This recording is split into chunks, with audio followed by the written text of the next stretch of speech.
Hello बच्चों, आपको dimension, unit, dimension में कन्वर्जन कैसे करते हैं, रिलेशन कैसे डिटेक्ट करते हैं, कोई अननोन कांस्टेंट है या अननोन कोई वैल्यू है किसी फार्मूले में तो उसका डायमेंशन फार्मूला कैसे निकालते हैं। ठीक है, तो फिर सिग्निफिकेंट फिगर है, फिर उसमें ऑर्डर ऑफ मैग्नीट्यूड है, फिर अपना एरर है। एरर के बारे में पूरा बताया गया है, जो उसमें से सबसे इम्पॉर्टेंट है परसेंटेज एरर कैसे निकालते हैं, स्पेशली उस पर ज़्यादा सवाल आते हैं। फिर लास्ट में मैंने आपको अभी रिसेंटली वीडियो में डिस्कस किया कि वर्नियर कैलिपर्स और स्क्रू गेज, उससे रिलेटेड जो क्वेश्चंस आते हैं मोस्ट ऑफ द टाइम तो उनका लिस्ट काउंट पर ही आता है, बट थोड़ा बहुत अगर बढ़ के आ जाता है तो ये सब आपको मैं पढ़ा दिया हूँ, बीच बीच में एग्जांपल्स भी दे दिया हूँ। इस चैप्टर पे कम से कम मैं 500 क्वेश्चन बना दूँ, 500, 1000 तक भी बन सकता है, लेकिन सब ज़रूरी नहीं है। तो कौन सा ज़रूरी है, किस तरह के क्वेश्चन आपको करना चाहिए और किस तरह के नहीं करना चाहिए, इसको बता पाना बहुत मुश्किल है। बट ये है कि उसका सबसे आसान तरीका ये है बच्चों कि जो पिछले 25-30 सालों में जो क्वेश्चन पूछे गए हैं, मतलब एग्ज़ाम में जो पूछे गए हैं, देखिए अलग अलग आप कोचिंग, अलग अलग टीचर, उनके नोट देखोगे तो अलग अलग क्वेश्चन वो बना के रखते हैं। बना के हम बहुत क्वेश्चन बना सकते हैं और हर लेवल के, इजी, टफ और टफ और टफ और टफ। लेकिन मेरे कहने का मतलब ये है कि आपको ज़रूरी नहीं कि इजी से लेकर एकदम टफेस्ट तक सब आता ही रहे या आए ही, या किसी भी लड़के को सब आता ही होगा, ये ज़रूरी नहीं है। ज़रूरी सबसे ज़्यादा क्या है कि आपको वो चीज़ आनी चाहिए जिसकी ज़रूरत है। और ये कैसे पता चलेगा कि किसकी ज़रूरत है, किस लेवल तक का आपको पता होना चाहिए। तो उसकी ज़रूरत आप जब प्रीवियस ईयर के एग्ज़ाम्स पेपर उठा के देख लोगे तो उससे आपको आइडिया लग जाएगा कि बस इस लेवल तक के क्वेश्चन आते हैं। ठीक है, तो प्रीवियस ईयर्स के जो पेपर होंगे, तो अभी आप लोग पूरा चैप्टर पढ़े हो, सब समझ गए हो, कॉन्सेप्ट क्लियर है, एग्जांपल्स भी बीच बीच में दिया हूँ, तो आई थिंक आपको ये वीडियो नहीं देखना चाहिए। यहाँ पे स्टॉप करो और जो भी क्वेश्चन हैं आपके चैप्टर के एंड में, स्पेशली जो प्रीवियस ईयर्स में पूछे गए, उनको लगाओ, उनको लगा के ख़त्म करो। इतना तो कर ही सकते हो। ठीक है, ये आपका होमवर्क है। लेकिन मुझे पता है कि आप होमवर्क, तो जो बच्चे सिंसियर हैं, जो होमवर्क करने वाले हैं, जो सिलेक्शन चाहते हैं, जो डॉक्टर बनना चाहते हैं, जो इंजीनियर बनना चाहते हैं, वो ज़रूर इसको फॉलो करेंगे। वो जाके आज ही पूरा क्वेश्चन लगाएंगे, पीछे सारे क्वेश्चन लगाएंगे और जो डाउट होगा, जो वो होगा, उसको फिर क्लियर करेंगे। नहीं क्लियर होता है तो आप मुझे कमेंट करो, मैं उसको क्लियर करूँगा। ठीक है, दूसरा, अब आप नहीं, टीचर की ज़रूरत क्यों पड़ती है? कुछ बच्चे ऐसे भी होते हैं जो होमवर्क नहीं करते, तो उनको फाइनली मैंने आपको दिया कि इतने से इतने क्वेश्चन लगा डालो, आपने नहीं लगाया, तो फिर लगाना पड़ेगा। आप चाहे खुद से लगाओ, नहीं तो मैं लगवाऊंगा, मैं तो लगवाऊंगा, मैं तो छोड़ूंगा नहीं। क्वेश्चन तो लगाना पड़ेगा, भले टाइम जाए, 1-2 लेक्चर और मेरा जाए, लेकिन मैं लगवाऊंगा, क्योंकि बिना इसके आपका कुछ नहीं होने वाला। आप सोचो कि मैं चैप्टर पढ़ लिया, समझ लिया, फार्मूले याद कर लिए, कॉन्सेप्ट क्लियर हो गया, तो मैं तो नीट में, IIT में सब फाड़ दूंगा। ऐसा कुछ नहीं, वहाँ फट जाती है बड़ों बड़ों की। कॉन्सेप्ट क्लियर होना चाहिए, इतना इजी नहीं है, और उसके लिए प्रैक्टिस, क्लियर के साथ प्रैक्टिस बहुत ज़रूरी है। तो बच्चों, मैं क्वेश्चंस कलेक्ट करके कुछ लाया हूँ प्रीवियस ईयर्स के।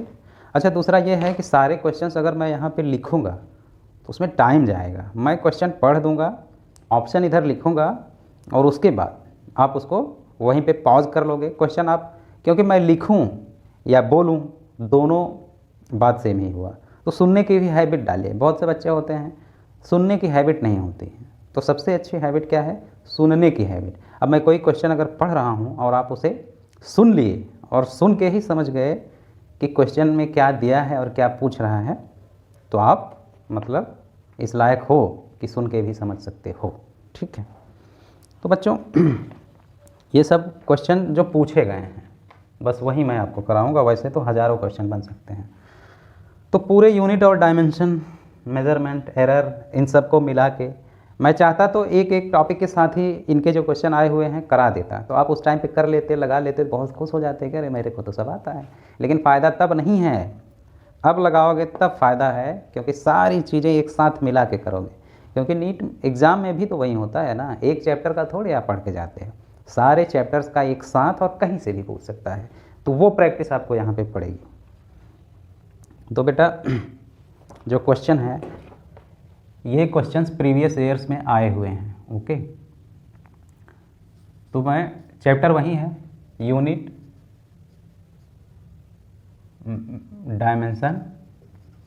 Dimensions and measurements.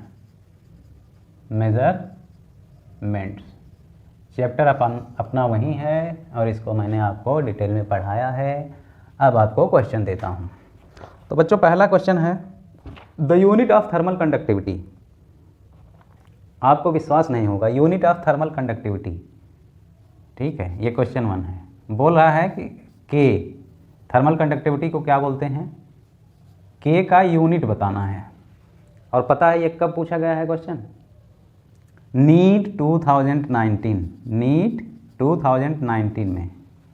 अब कितने लोग इसको कर सकते हैं, जितने लोग, देखो जितना भी क्वेश्चन मैं कहूँ, लिखूँ या बोलूँ, आप वहीं पे पॉज कर लो, ठीक है, पॉज करके आप उसका आंसर निकालो, खुद से निकालो, ओके। मैं ऑप्शन यहाँ पे लिख दे रहा हूँ, क्या क्या है, ए वाट WM-1 K-1, B JM K-1, ठीक है, सी JM-1 K-1 और डी WM K-1, ठीक है। अब आपको इसमें बताना है कि कौन सा आंसर होगा बेटा, के। अब मैंने क्या बोला, डायमेंशन फार्मूला कहीं भी निकालना हुआ तो उसके लिए आपको फार्मूला पता होना चाहिए, ठीक है। तो क्यू होता है अमाउंट ऑफ हीट, तो Q by T rate of heat flow, ये रेट होता है, rate of heat flow is equal to क्या होता है फार्मूला, जैसे करंट में पढ़ते हो पोटेंशियल डिफरेंस होता है, तो यहाँ पे क्या होता है टेम्परेचर डिफरेंस डिवाइडेड बाय, यहाँ एक जैसे वहाँ पे स्पेसिफिक रेजिस्टेंस होता है तो रो लगाते हो, तो यहाँ पे क्या लगाते हो, ये एक तरह से हीट करंट हुआ, इसे हीट करंट भी बोलते हैं, हीट करंट, ठीक है। तो यहाँ एक कांस्टेंट रखोगे और नीचे रेजिस्टेंस लिखते हैं, जैसे रेजिस्टेंस वहाँ लिखते हैं तो यहाँ रेजिस्टेंस L/A होता है। मतलब कोई स्लैब है, इससे इधर टेम्परेचर T1 है, इधर का T2 है, इधर से हीट ऐसे जा रहा है, ठीक है। तो इसका लेंथ L है, एरिया A है, तो इससे हीट फ्लो का रेट जो होगा Q/T क्या होगा, तो यहाँ पे ये फार्मूला होता है। तो हमको K बताना है, तो rate of heat flow, heat Q क्या है, एक तरह से एनर्जी है, क्या है बेटा, एनर्जी है। तो एनर्जी बाई टाइम, देखो दो तो वाट में दिया है, तो हम पहले जो सामने उसको देख लेते हैं, एनर्जी बाई टाइम, तो रेट ऑफ वर्क डन या रेट एनर्जी डिवाइडेड W/T क्या होता है, उसको पावर बोलते हैं, पावर को वाट बोलते हैं, ठीक है। तो ये यूनिट, ये क्या हो गया, वाट हो गया, इधर का, ठीक है, इधर का K है ही जिसको निकालना है, डेल्टा T को क्या बोलते हैं, T का केल्विन, मैंने बोला था केल्विन।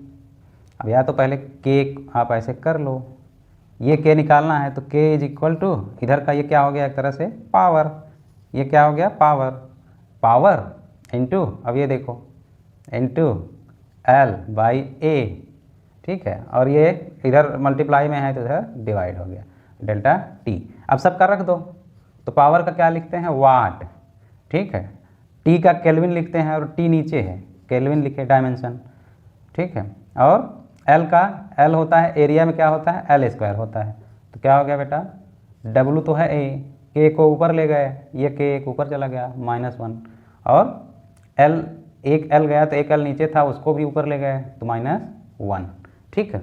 एक तो W के सेंस में हो गया। दूसरा, अगर जूल कर दें इसको जूल कर दें तो इसको J लिखोगे, J/टाइम T, ठीक है। तो यहाँ पे हम P की जगह पे J/T लिखेंगे, तो J जूल, T का टाइम T लिखेंगे, केल्विन नीचे है ही K, और एरिया भी है नीचे, L, 2 L थे ना, एक L से एक L गया तो एक L नीचे बचा, तो इसके हिसाब से क्या होना चाहिए, जे टी की पावर -1, के की पावर -1, एल की पावर -1। अब ऑप्शन देख लो कौन सा ऑप्शन है इसमें। तो जूल वाले के साथ टाइम आ जा रहा है, टाइम टी इसमें किसी में है नहीं है। पहले जो निकाले वाट, के और एल माइनस वन मतलब लेंथ को रिप्रेजेंट कर रहा है ना, तो लेंथ को क्या लिखोगे, मीटर। ठीक है, लेंथ को मीटर में रिप्रेजेंट करोगे। तो ये है ऑप्शन। तो आंसर क्या हुआ, ये लेंथ मतलब क्या हुआ, मीटर। तो लेंथ की जगह पे हम m-1 लिख देंगे। इसमें डायमेंशन, इसमें क्या है, डायमेंशन और दोनों फार्मूला को मिक्सचर कर दिया है। तो अब W को W ही लिखा है, वाट को, ठीक है, इसको डायमेंशन में लिख दिया टेम्परेचर को, और इसको क्या कर दिया, मीटर में लिख दिया। तो ये है, कुछ नहीं था इस क्वेश्चन में।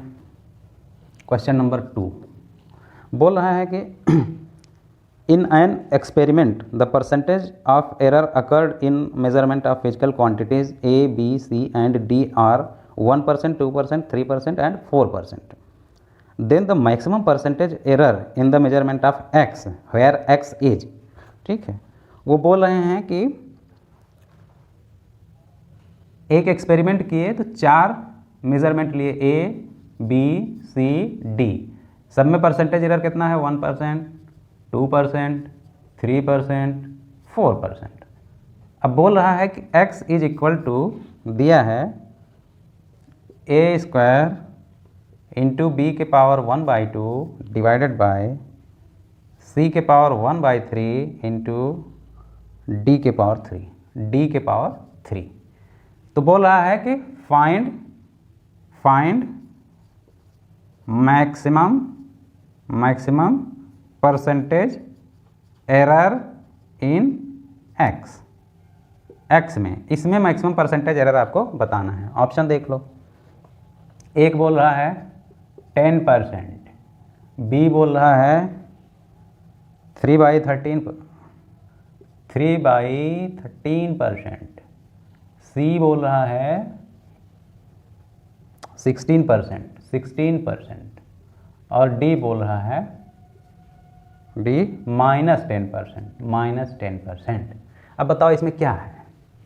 अब परसेंटेज एरर मैं पहले ही बता चुका हूँ, आप पॉज करो, इसको लगाओ और आंसर मिलाओ। ठीक है, आंसर मिलाओ, फिर आपका जो आंसर आता है फिर वो मेरे आंसर से देखो कि आता है कि नहीं आता है। तो क्या है, इस तरह का कोई रिलेशन है तो इसका परसेंटेज एरर बताया नहीं हूँ, 30 सेकेंड का काम है। इसको क्या लिखोगे, डेल्टा एक्स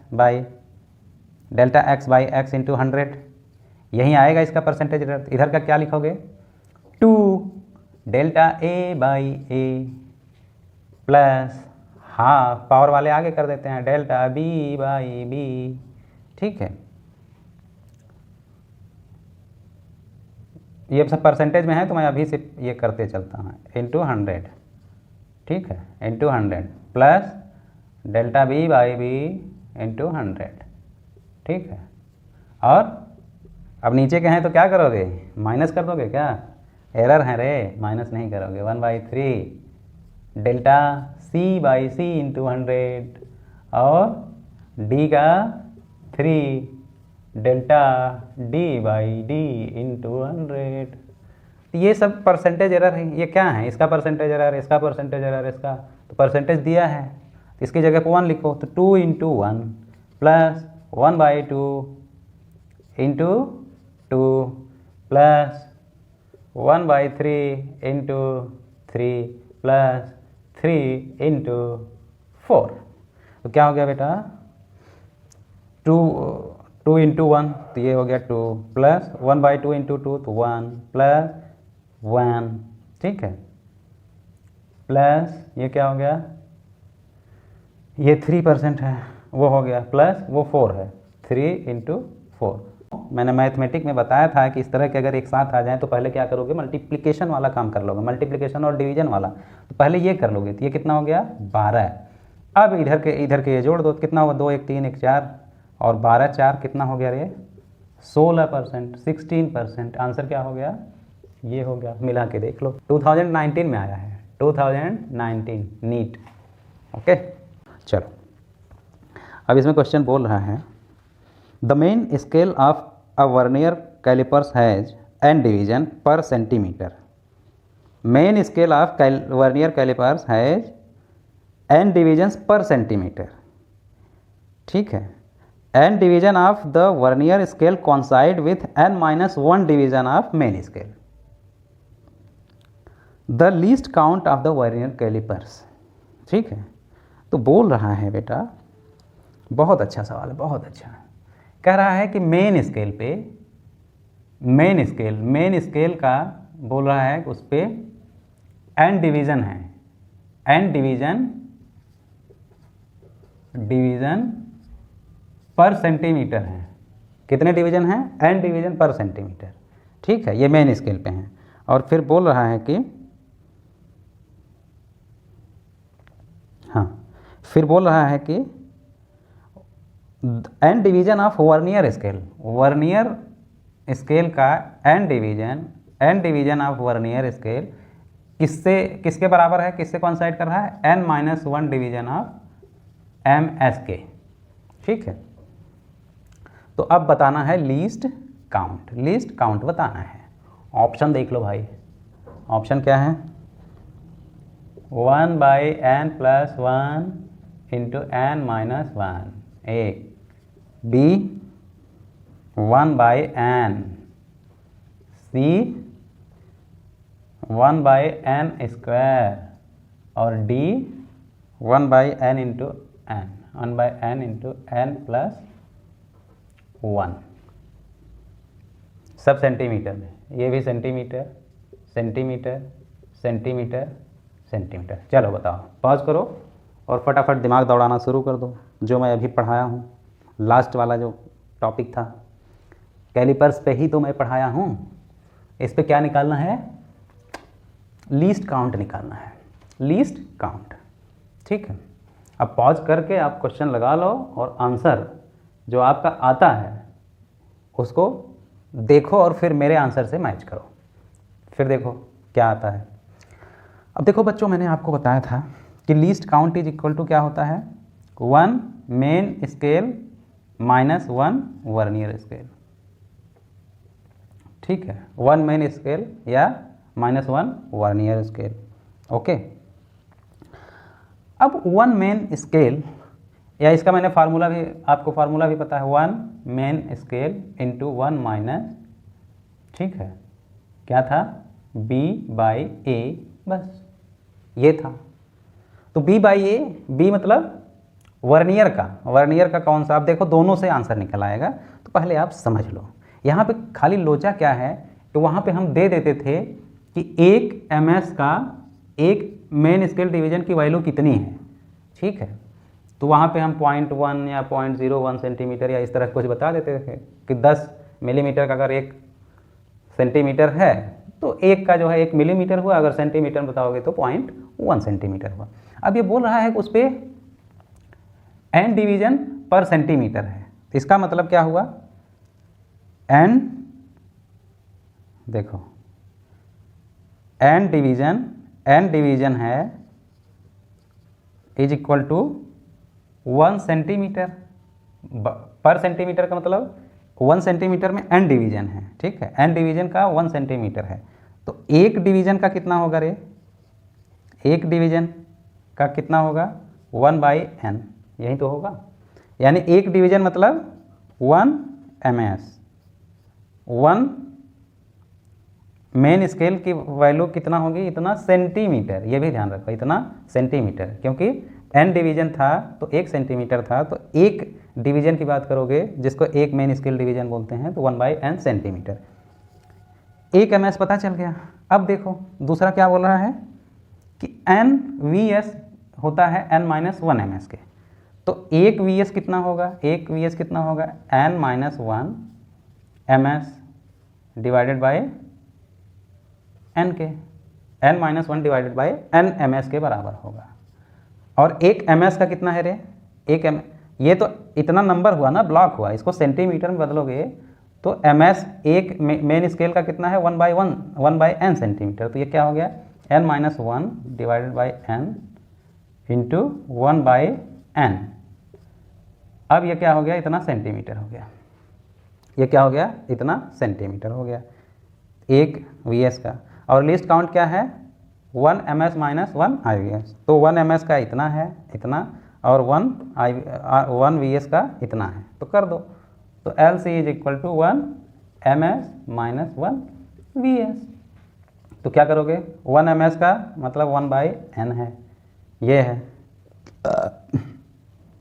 ये 1 ms का है, और माइनस 1 VS का क्या है 1/n into n minus 1/n, यही तो है। तो इसमें से 1/n दोनों में है, तो उसको हम कॉमन ले लें, 1/n को बाहर ले लें, अंदर क्या बचा 1 माइनस n माइनस 1/n, ठीक है। अब इसको करो तो 1/n तो है ही बाहर, अंदर क्या आया n माइनस n, और ये माइनस, इसमें तो माइनस हो गया और ये माइनस वाला प्लस हो गया, +1 और डिवाइडेड बाय n तो है ही, ठीक है। तो क्या हो गया रे n से n कट गया, तो अंदर क्या आया 1/n, 1/n बाहर है और 1/n अंदर है, तो क्या आ गया रे 1/n स्क्वायर, इतना सेंटीमीटर। लीस्ट काउंट क्या हो गया इतना सेंटीमीटर। फार्मूले में ही अगर रख देते तो फार्मूला ये है, फार्मूला ये है, ठीक है। तो इसमें 1 ms का तो निकाल लिए, n डिवीजन 1 सेंटीमीटर है, तो एक डिवीजन क्या होगा, एक डिवीजन मतलब 1 ms, 1 ms क्या हो गया 1/n सेंटीमीटर। तो यहाँ पे रख देते सीधा सीधा, तो क्या कर देते 1/n और अंदर 1 माइनस b क्या है वर्नियर वाला, वर्नियर वाले कितने हैं b क्या है वर्नियर वाला, b क्या है मेन वाला जो कॉन्साइड कर रहा है, मेन वाला ये b होता है, ये a डिवीजन लेते थे यही तो होता था, तो b रख दोगे तो b कितना हुआ n minus 1 divided by a क्या है वर्नियर वाला, ऐसे तो वही तो हुआ, यही चीज़ तो सॉल्व किए, तो क्या आ गया 1/n स्क्वायर। अब अपना आंसर मिला लो, आंसर 1/n स्क्वायर होगा, 1/n स्क्वायर होगा। ओके, कुछ कठिन है क्या, जो मैं समझाया हूँ उतना रगड़ रगड़ के समझाया हूँ कि लीस्ट काउंट कैसे कैलकुलेट करते हैं। अगर उतना आप समझ गए होगे तो यार इन सब में कोई कुछ नहीं है, कुछ भी नहीं रखा है।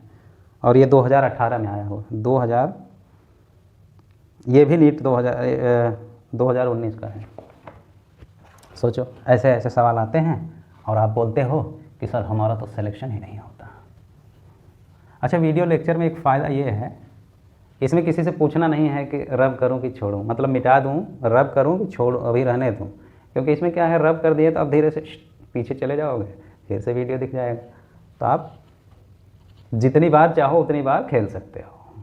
मतलब खेल हम हैं, गेम हम हैं और खिलाड़ी आप हैं, आप गेम बजाते रहो, आगे पीछे करते रहो। चलो नेक्स्ट क्वेश्चन। हाँ, क्या क्वेश्चन है, बोल रहा है a student measured the diameter of small steel ball using screw gauge of least count 0.001 centimetre. Screw gauge से अभी एक स्टील बॉल का डायमीटर मेजर कर रहा है, तो उस स्क्रू गेज की लिस्ट काउंट क्या है 0.001 centimetre. The main scale reading is 5 millimetre and 0 of circular scale division coincides with 25 division above the reference level. ठीक है, 0 जो बीच वाला है वो 25 ऊपर, जो ये मेन लाइन है तो 0 इसको कोइंसाइड करना चाहिए, बट ये यहाँ नहीं, इसका 0 जो सर्कुलर स्केल का 0 है ये कहाँ है 25 डिवीजन ऊपर है। If screw gauge has a 0 error of -0.004 centimetre the correct diameter of the ball is. क्या सवाल है, क्या क्वेश्चन है बेटा, क्वेश्चन देखो क्या बोल रहा है। ये बोल रहा है कि ये तो मेन स्केल है, ये सब इतना, पहले आप इसको यार, हाँ ये क्वेश्चन आप पहले देख लो, फिर जो है क्वेश्चन देख के फिर सवाल करो। तो ये जो मेन स्केल है, ठीक है, इसका क्या है, ऐसे ऐसे करके ये तो ऐसे ऐसे ऐसे, तो इसका ऐसे, ठीक है, ऐसे, तो इसका ज़ीरो जो है यहाँ पे है, ज़ीरो कहाँ पे है, वहाँ पे है, और ये तो अपना वाला है स्केल, मेन स्केल। तो ज़ीरो जो कि यहाँ होना चाहिए वो कहाँ पे है, इतना, और कितना, 25 डिवीज़न, 25 डिवीज़न एबव, यहाँ से 25 डिवीज़न एबव है। ठीक है, लीस्ट काउंट पहले से दे दिए हैं। एलसी क्या है, लीस्ट काउंट 0.001 सेंटीमीटर, ज़्यादा छोटा तो नहीं है, 0.001 सेंटीमीटर, ये लीस्ट काउंट है। 25 डिवीज़न ऊपर है, ये 25 डिवीज़न ऊपर है, 25 डिवीज़न। ठीक है, अब क्या करोगे, अच्छा ये भी बोल दिया है कि इसमें एरर है, इंस्ट्रूमेंट में एरर है, और कौन सा एरर है, ज़ीरो एरर। जो ज़ीरो एरर है वो क्या है, -0.004 सेंटीमीटर, ये एरर भी है। अब पूछ रहा है कि find correct diameter. Correct diameter क्या होगा, वीडियो को पॉज कर लो और सवाल को लगा दो, पॉज करो और लगा दो। बहुत अच्छा क्वेश्चन है, जो मैं पढ़ाया हूँ ना एकदम फिट, एक ही सवाल में सब कुछ पूछ दिया हो, सारा दिमाग आपका खोल दिया। दिमाग अगर बंद है तो खोल लो, इसमें खुल जाएगा। क्या करोगे, पिच के बारे में कुछ बोला है क्या इसमें, मेन स्केल रीडिंग बताया है, ये 5 बोला है, ये जो है 5 है, 5 है। मेन स्केल रीडिंग क्या है, मेन स्केल रीडिंग क्या है, 5 सेंटीमीटर। तो इतना तो क्लियर हो गया कि इसका जो मेन स्केल रीडिंग जो है 5 सेंटीमीटर है। ठीक है, 5 सेंटीमीटर। ओके, अब ये इतने 25 डिवीज़न, ये क्या है, ये अगर ये ज़ीरो यहाँ पे होता तो इसका मतलब ये 5 जो बताया था 5 ठीक होता, लेकिन ये 5 नहीं है। जैसे मैंने क्या बोला था कि घड़ी वाली सुई है, अबे यहाँ 12 है, यहाँ 11 है, यहाँ 10 है। ठीक है, अगर आवर वाली सुई यहाँ पे है तो देखने में तो लग रहा है 10 बज गया। ठीक है, और ये इधर है, मिनट वाली इधर है, तो क्या बोलोगे, क्या 10 बज गया। ये 5 दिख तो रहा है, लेकिन ये 5 नहीं है, क्योंकि ये घड़ी वाली दूसरी सुई जो यहाँ पे होनी चाहिए थी वो यहाँ पे है, मतलब 25 डिवीज़न आगे बढ़ गई है, मतलब ये 5 से 25 डिवीज़न और आगे बढ़ गया होगा। और स्क्रू गेज में हम टोटल कैसे निकालते हैं, रीडिंग 5, मतलब main scale reading plus circular scale division into least count. यही तो, लीस्ट काउंट जितना है उसमें लीस्ट काउंट का मल्टीप्लाई करके इसमें जोड़ दो। ठीक है, तो वहीं कर दो, तो कर दो वहीं, तो क्या हो जाएगा 5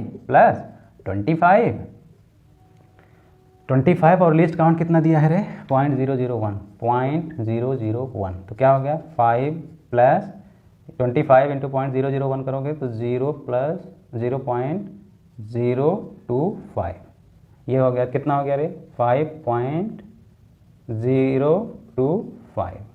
ठीक है, इतना सेंटीमीटर।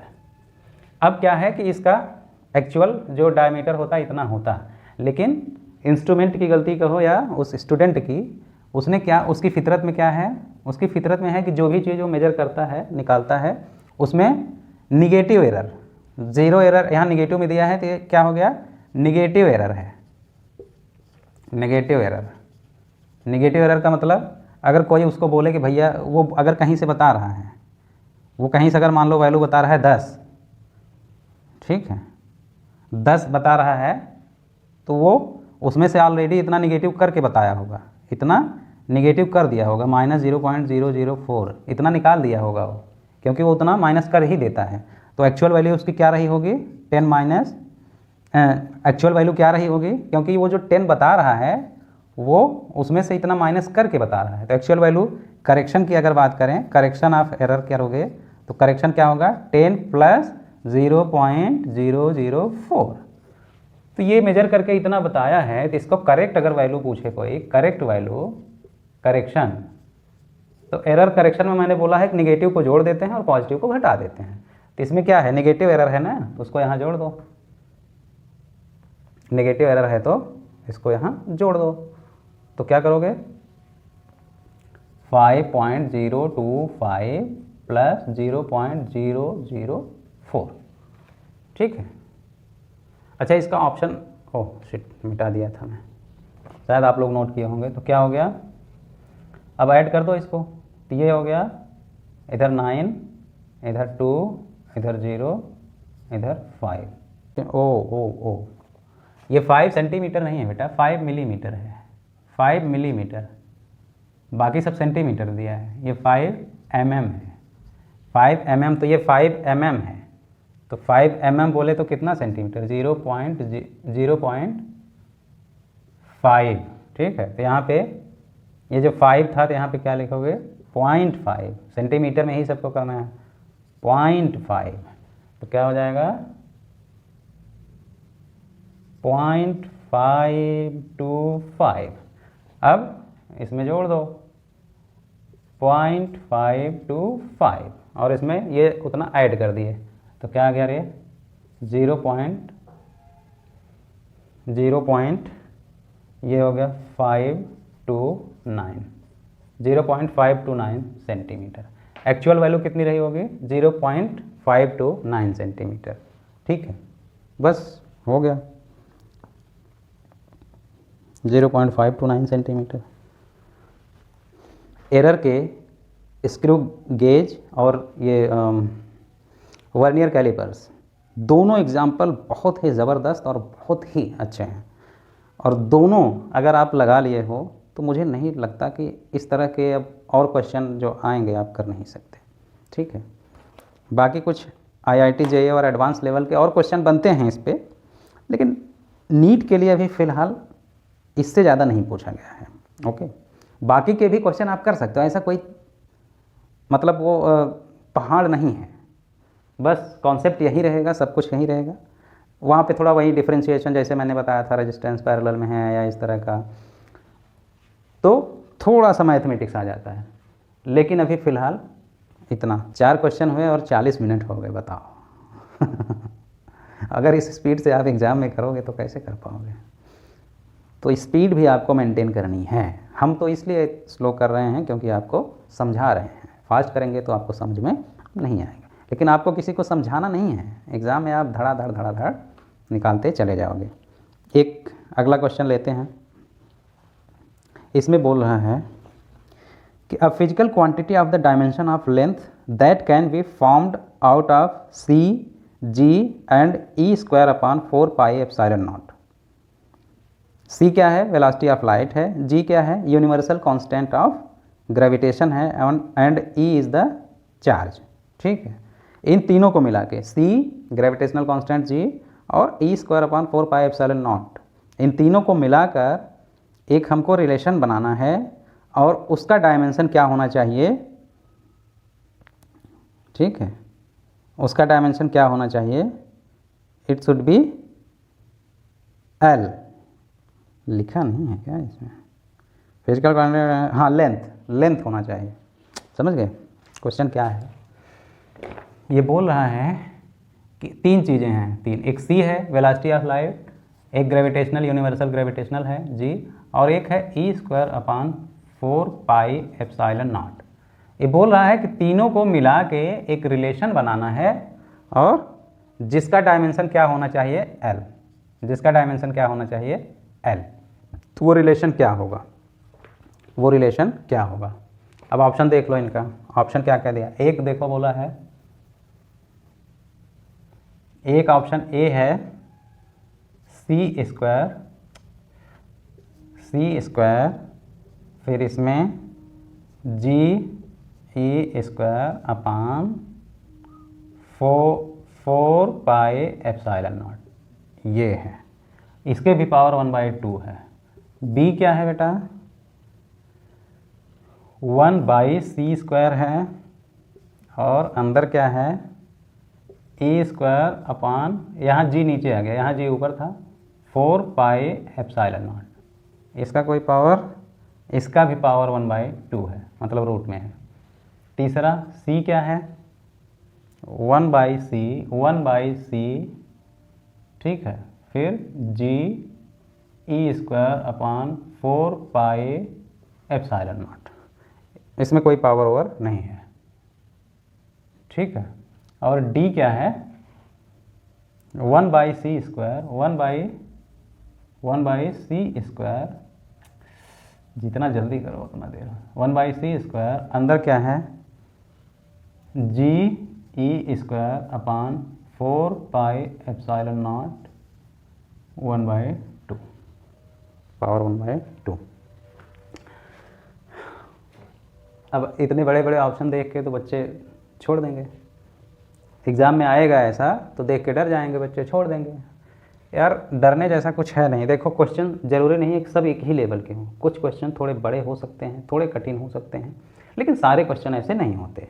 तो अब आपको ऐसा नहीं कि सब एक लेवल जैसा रहे, खटाखट करते चले जाओ, ऐसे नहीं रहते हैं। 4-5 क्वेश्चन करोगे तो उसमें एक ऐसा क्वेश्चन आ जाएगा जो थोड़ा सा, बहुत नहीं, थोड़ा सा वो टफ कर देते हैं, थोड़ा सा, लेकिन इसमें कुछ है नहीं। मैंने क्या है बताया है इस चीज़ का, मतलब अननोन चीज़ें हैं, उनका रिलेशन आपको बताना है बेसिकली।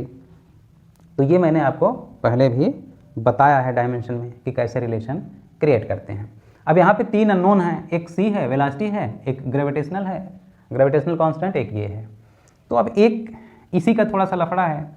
तो हमें ये पता है कि फोर्स जो दो चार्ज के बीच में लगता है इज इक्वल टू क्या होता है, 1/4πε0, ठीक है, e², ई कहें या कोई चार्ज Q1 Q2 करें तो बात वहीं हुआ, और डिवाइडेड बाय r², r उनके बीच का डिस्टेंस है।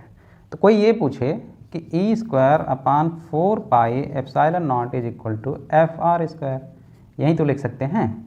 यानी ये जो है इसकी जगह हम ये लिख सकते हैं, और इसका डायमेंशन अगर देखें तो क्या हो जाएगा, इसका डायमेंशन क्या हो जाएगा, ठीक है, इसकी जगह पे ये लिख सकते हैं। अब g थोड़ा सा है, g का देख लो, तो g का क्या होता है, force, gravitational force between two body जो होता है ये होता है g m1 m2/r², ठीक है। तो g का क्या हो जाएगा यहाँ पे, g इज इक्वल टू क्या हो जाएगा, FR²/m²। अगर दोनों m, 2 बार m मिल गए तो m² होगा, तो g की जगह पे ये लिख सकते हैं। तो डायमेंशन क्या होगा, इसका डायमेंशन क्या होगा रे, ml t-2 f का होता है इंटू L2 कर दोगे तो क्या हो जाएगा, ml3t-2, और इसका भी लिख दो g का, तो क्या हो जाएगा ml t-2, तो f का है इंटू L2 और डिवाइडेड बाय m², तो क्या हो जाएगा, एक m से एक m गया तो एक m नीचे हुआ, उसको ऊपर ले गए तो m-1, L 2 1 3 हो गया, और t का पावर -2 तो है ही, t का ये है ही, ठीक है। अब लिखो, अब क्या करोगे, अब मुझे करना पड़ेगा, मान लिया इनका रिलेशन जो भी है x y और z है, और ये किसके बराबर होना चाहिए, इनका रिलेशन किसके, L के बराबर होना चाहिए, मतलब इधर के टोटल डायमेंशन L के बराबर होना चाहिए, ठीक है।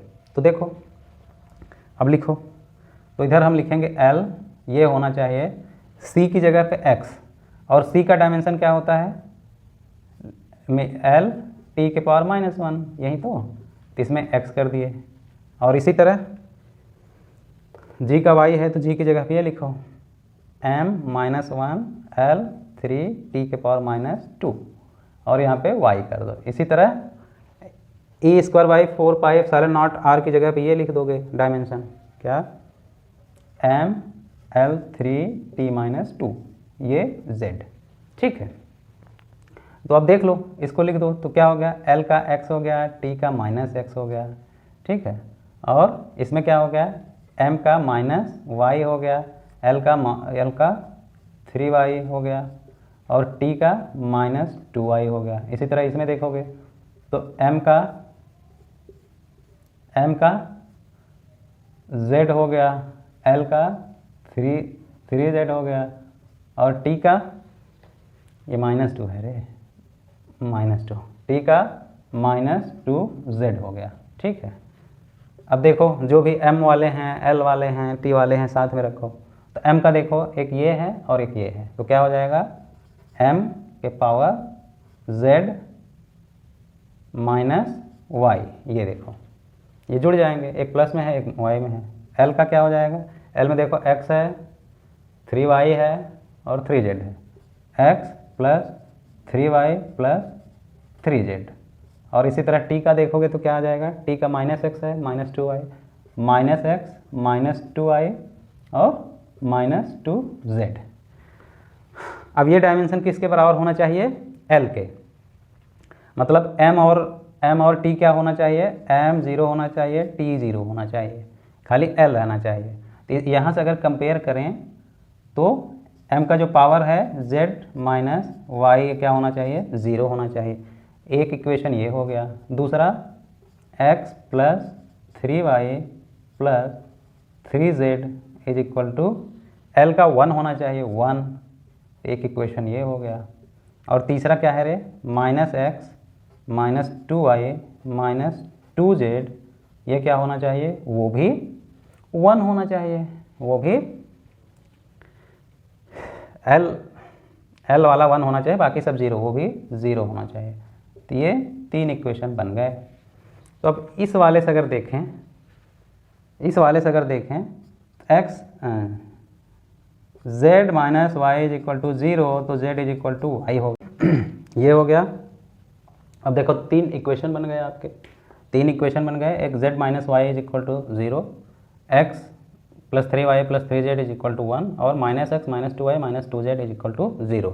अच्छा यहाँ क्या है, इसको अगर दोनों को जोड़ दूँ मैं, ये वाला और ये वाला, ठीक है, तो x माइनस एक्स ये तो कट गया, 3y माइनस 2y तो एक y आया, 3z माइनस 2z तो एक प्लस z आया, एक प्लस z, और ये दोनों को ऐड किए हैं, 0 और 1 क्या हुआ, 1 हुआ, यानी z और y इज इक्वल टू 1 आया। और इससे अगर देखें तो क्या हुआ, z minus Y is equal to 0, तो z इज इक्वल टू क्या होगा, y, ठीक है। तो z is equal to Y हुआ और y प्लस z। तो यहाँ पे हम क्या करें, देखो z plus Y is equal to 1 है और z is equal to Y है, तो यहाँ पे हम y की जगह पे z लग दें, तो z plus z is equal to 1, यानी 2z इज इक्वल टू 1, तो z इज इक्वल टू क्या हो गया, 1/2। और चूंकि z y के बराबर है इसलिए y बराबर भी क्या होगा, 1/2 होगा। तो देखो z की वैल्यू आई 1/2, y की वैल्यू 1/2। अभी x की वैल्यू निकालना हुआ, तो x की वैल्यू हम इसमें मान लो रख लें, इसमें, तो इसमें क्या रखें, माइनस एक्स माइनस 2, वाई की वैल्यू क्या है 1/2, माइनस 2 z की वैल्यू क्या है 1/2 और ये इज इक्वल टू 0, ठीक है। तो क्या हो गया, माइनस एक्स माइनस 1 और फिर माइनस 1, ये भी 2 से 2 गया तो 1 आया, ये भी 2 से 2 गया और इज इक्वल टू 0। तो क्या हो गया, x minus 2 is equal to 0, ठीक है, x minus 2 is equal to 0, तो x इज इक्वल टू क्या हो गया रे, 2। तो देखो x की वैल्यू 2 है, y की वैल्यू 1/2, z की वैल्यू 1/2। अब यहाँ पे हम रख दें, यहाँ पे वैल्यू रख दें, x y z की वैल्यू रख दो, ठीक है, रख दो, तो रख दो यहाँ पे। तो x की वैल्यू क्या है 2, तो c इस पर 2 रख दो, g की वैल्यू क्या है, y की वैल्यू क्या है 1/2 और e² 4 πε0, इसका जो है z है, z भी 1/2 है, ठीक है। इसको लिखोगे तो क्या हो जाएगा, c² g e² 4 πε0, इन दोनों का पावर क्या है 1/2 है, 1/2 करो या इसको रूट में लिख दो, बात वही हुआ। अब ये देखो इसमें चारों ऑप्शन में कौन सा है, इसमें देखो c² है, g² है, x की वैल्यू कितना आया 2, x की वैल्यू यहाँ पे रखा है, x की वैल्यू तो क्या है माइनस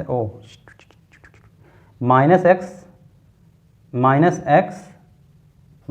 2 इज इक्वल टू 0, तो x इज इक्वल टू क्या हुआ -2, क्योंकि ये 2 उधर गया प्लस में हो गया और इधर माइनस एक्स है, minus X is equal to 2 है, तो x इज इक्वल टू क्या हुआ -2। इसीलिए मैं बोला था शुरू में कि माइनस प्लस अगर ध्यान नहीं दिए तो जाने के उधर तो चले जाओगे इधर, आपको जाना है पूरब में, ईस्ट में जाना है तो आप वेस्ट में चले जाओगे, मतलब टारगेट से एकदम अपोजिट और दूर चले जाओगे। तो x की वैल्यू क्या है, -2 है रे, ये क्या रखेंगे -2, इधर क्या रखेंगे -2, ये लिखोगे। अब c की पावर -2 है तो इसको और ढंग से लिखना हुआ तो क्या कर दोगे, c को नीचे ला दो, 1/, यहाँ c²। अब ये माइनस वाला जो था वो सीधे सीधे प्लस हो गया। अब मैच करो, इसमें c² ऊपर है, बाकी सब में इसमें c² है ही नहीं, खाली c है, इसमें c² नीचे है, ठीक है। लेकिन बाकी का देखो g और e², यहाँ पे e² तो ऊपर है लेकिन g नीचे आ गया, ये भी। और यहाँ पे देखो c² नीचे है, g है, e² और सबका रूट भी है। तो आंसर तुम्हारा क्या हुआ, ये हुआ। ये एक ऐसा क्वेश्चन है, देखने में बहुत कठिन लग रहा है, ऐसा लग रहा है कि इससे ज़्यादा देखो, थोड़ा सा कठिन नहीं कह सकते, लेंदी है, थोड़ा सा लेंदी है ये क्वेश्चन। तो बच्चों ये सब क्वेश्चन जो टॉप करने वाले बच्चे होते हैं वो सब कर लेते हैं। हालांकि सिलेक्शन के लिए ज़रूरी नहीं है कि ये हो ही, क्योंकि और सारे क्वेश्चन भी रहते हैं। मैं हमेशा बोलता हूँ कि 45 में से 3-4 क्वेश्चन ऐसे रहते हैं जो थोड़े से हट के रहते हैं, लेकिन वो भी अब कर सकते हो अगर थोड़ा फास्ट हो तो, थोड़ा दिमाग आपका खुला है तो, थोड़ा आपका प्रैक्टिस है तो, प्रेजेंस ऑफ माइंड है तो, ये सारी चीज़ें भी ज़रूरी होती हैं। ओके, ठीक है बच्चों, अभी तो टाइम बहुत चला गया, अभी तो क्वेश्चन बहुत बाकी हैं, लेकिन हम छोड़ेंगे नहीं जब तक क्वेश्चन करा के आपको करा के इतना प्रैक्टिस ना करा दें, तब तक आपको छोड़ेंगे नहीं, ठीक है। नेक्स्ट वीडियो में फिर से हम आगे के क्वेश्चन करेंगे और समझेंगे कि किस तरह से क्वेश्चन आते हैं।